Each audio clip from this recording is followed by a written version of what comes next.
Hello students. सो आज के इस इंपॉर्टेंट वीडियो में अपन बात करेंगे WBJ लास्ट 2 मंथ्स स्ट्रेटजी के ऊपर। ठीक है, जैसा कि आप सभी लोगों को पता है कि WBJ एग्जाम में अब सिर्फ लास्ट के 2 महीने रह चुके हैं, दैट इज आपको मार्च और अप्रैल। ठीक है, तो अभी से आपको क्या प्रॉपर प्लान फॉलो करना चाहिए, प्रॉपर स्ट्रेटजी मैं आपके साथ डिस्कस करूंगा कि किन चीजों को आपका ध्यान रखना चाहिए, क्या करना चाहिए और क्या नहीं करना चाहिए लास्ट के 2 महीने में, जिससे कि आपका एक अच्छा स्कोर आ सके WBJ के एग्जाम में। ठीक है, तो देखो इस टाइप दो प्रकार के स्टूडेंट है। एक तो वो स्टूडेंट जिन्होंने अपना सिलेबस कंप्लीट कर लिया और अब उनको केवल रिवीजन करना है। ठीक है, और एक और स्टूडेंट है एक टाइप के जिन्होंने अभी तक अपना सिलेबस भी कंप्लीट नहीं किया। ठीक है, तो अगर आप इन स्टूडेंट में फॉल करते हो जिन्होंने अभी तक अपना सिलेबस कंप्लीट नहीं किया, तो आप सबसे पहले अपने सिलेबस कंप्लीट के ऊपर ध्यान दो। ठीक है, लेकिन सर रिवीजन को भी छोड़ नहीं सकते। क्यों? क्योंकि देखो अगर आप सिलेबस पूरी तरह से ये लग जाते हो कि सिलेबस जल्दी से कंप्लीट करे, तो लास्ट के दिनों में रिवाइज कर पाना थोड़ा सा मुश्किल होगा। ठीक है, समझने की कोशिश करना, एक एक पॉइंट मैं आपको अच्छे से समझा देता हूं। ठीक है, तो आपको रिवाइज भी साथ साथ करना है और सिलेबस भी साथ में कंप्लीट करना है। इस पर मैंने एक प्रॉपर वीडियो किया है, हाउ टू रिवाइज, जिसका लिंक मैं डिस्क्रिप्शन बॉक्स में दे दूंगा, वो वीडियो जाके देख लेना,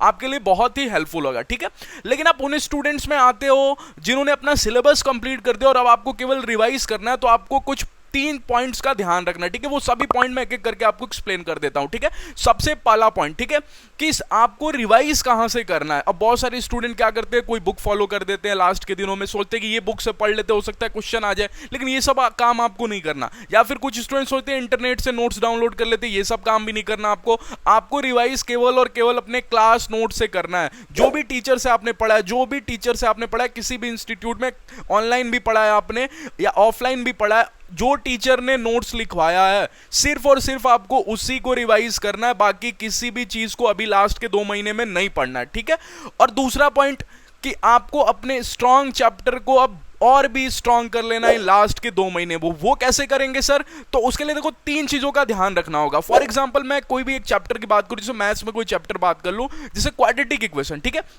आपको पता चला कि क्वाड्रेटिक इक्वेशन का वेटेज बहुत ज्यादा है। ठीक है, क्योंकि कैसे पता चलेगा सर वेटेज? तो मैंने chapter wise weightage physics, chemistry, maths तीनों के ऊपर बात कर रखा है WBJ में, लिंक आपको डिस्क्रिप्शन बॉक्स में दे दूंगा, वो वीडियो भी जाके देख लेना, जिससे आपको आइडिया लग जाएगा कि कौन से चैप्टर का वेटेज ज्यादा है। तो जिन चैप्टर्स का वेटेज ज्यादा है ना, अब आप उनको ज्यादा स्ट्रॉन्ग करना है। क्योंकि देखो 2 महीने में अगर आप उन स्टूडेंट में जिन्होंने अपना सिलेबस में अभी तक कंप्लीट नहीं किया, तो सारे चैप्टर को कंप्लीट कर पाना, सारे चैप्टर को रिवाइज कर पाना, उसमें आपका थोड़ा लॉस हो जाएगा। फिर क्या होगा, जो चैप्टर का ज्यादा वेटेज है उसको आप थोड़ा कभी हो जाएगा कि उसको आप छोड़ दोगे। ठीक है, तो इसलिए ध्यान रखना है कि जो चैप्टर का ज्यादा वेटेज है उस पे आपको ज्यादा टाइम देना है। तो 3 चीजें करना है उस चैप्टर को लेके। सबसे पहले तो उसका क्लास नोट्स बनाना है, उसके क्लास नोट्स को रिवाइज करना है।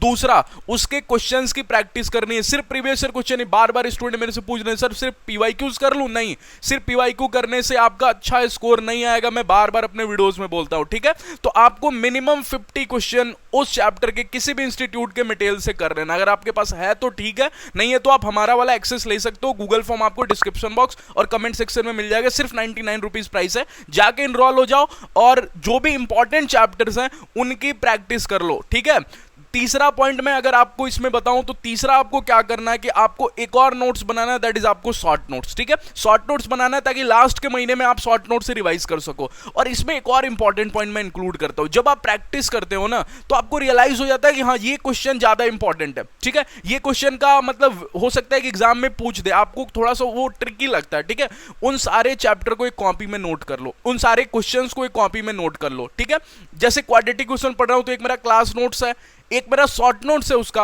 और एक तीसरी कॉपी भी है उसकी जिसमें मैं उसके प्रैक्टिस क्वेश्चन में जो इंपॉर्टेंट क्वेश्चन है उसको मैं लिख लिया हूं। और उसके बगल में आपको सॉल्यूशन नहीं लिखना उसका, सिर्फ आपको हिंट लिख लेना है कि कैसे ये क्वेश्चन सॉल्व होगा, क्या मेथड लगेगा इसमें, ठीक है, क्या फॉर्मूला लगेगा। इन 3 चीजों का आपको ध्यान रखना है जब आप किसी चैप्टर को स्ट्रॉन्ग कर रहे हो तो। ठीक है, तीसरा नंबर पॉइंट बात करता हूं कि skip your weak chapters from now. ठीक है, क्योंकि मैंने लास्ट एक वीडियो किया था लास्ट 3 मंथ्स स्ट्रेटजी, उसमें मैंने आपको बोला था कि वीक चैप्टर पे भी ध्यान दो, क्योंकि अभी आपके पास टाइम है। लेकिन अब मैं बोलता हूं कि इन 2 महीने में अगर आप वीक चैप्टर को स्ट्रॉन्ग करने पे लग जाओगे ना, तो फिर जो आपका स्ट्रॉन्ग चैप्टर जो आपको अच्छे से समझ में आया है वो फिर आपका वीक हो जाएगा। ठीक है, या फिर उसमें हो सकता है कि आप उतना अच्छा परफॉर्म ना कर पाओ। ठीक है, तो सर वीक चैप्टर को पूरी तरह से छोड़ दें? नहीं, उसके आपको प्रैक्टिस नहीं करनी है, और उसके पीवाईक्यूज भी अगर आपको मन है तो कर लेना, नहीं मन है तो मत करना, ठीक है। सिर्फ आप उसके थोड़े बहुत कॉन्सेप्ट और जो भी फॉर्मूला, जैसे मान जाओ किसी बच्चे को सीक्वेंस सीरीज नहीं आती है, नहीं उसके क्वेश्चन नहीं सॉल्व होते हैं, उसका वो वीक चैप्टर है, ठीक है, तो उसके कॉन्सेप्ट सिर्फ सीख लो और उसके फॉर्मूले जो भी हैं वो बस याद कर लो, उसके आपको प्रैक्टिस करने की जरूरत नहीं है। और उसके पीवाईक्यूज अगर आपको मन हो तो कर लेना, वो आपके ऊपर चॉइस है, लेकिन उसके क्वेश्चंस प्रैक्टिस मत करें क्योंकि आपका टाइम कम है, ठीक है।